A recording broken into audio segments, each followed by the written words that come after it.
ان شانئک هو الابتر صدق الله العظیم. د دې سورت نوم سورت الکوثر دی. دې کې د کوثر ذکر دی، انا اعطیناک الکوثر. نو د دې مناسبت د وجې نه دا نوم دې سورت له ایښودلی شوی دی.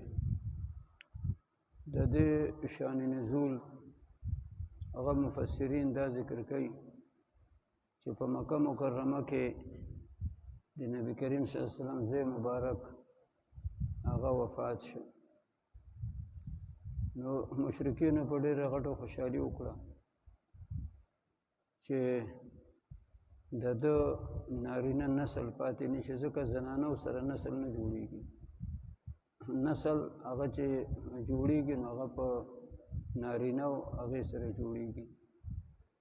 نو انسان هم فطري طور باندې خفه کېږي، یا داسې چې دشمن په سړي باندې په یو خبره خوشحالېږي، نو انسان قدرتي طور باندې په هغې باندې لږ باندې دغه شي د خفه شي.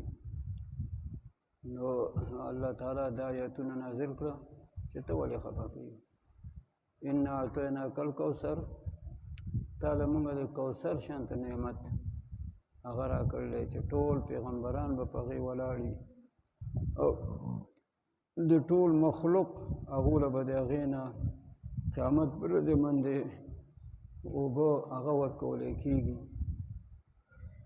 او ته د هغې شکریه دا ادا کوه، فصل لربک وانحر، خپل رب دپاره لمونځ کوه او وانحر قرباني کوه. او دا پروا مه کوه ان شانئک هو الابتر، ستا دشمن چې دی هغه به مقطوع النسل وي، د هغه به څوک نوم چې دی نو هغه نه اخلي، او ستا نوم دا به تر قیامته پورې زما نوم هغه ټلي، چې څو پورې زما نوم اخیستلی کېږي نو ستا نوم به هم اخیستلی کېږي.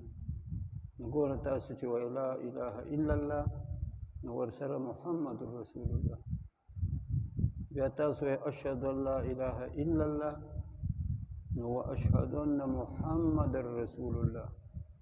اذان کې چې کوم ځای کې د الله تعالی نوم اخیستلی کېږي، نو په هغه ځای کې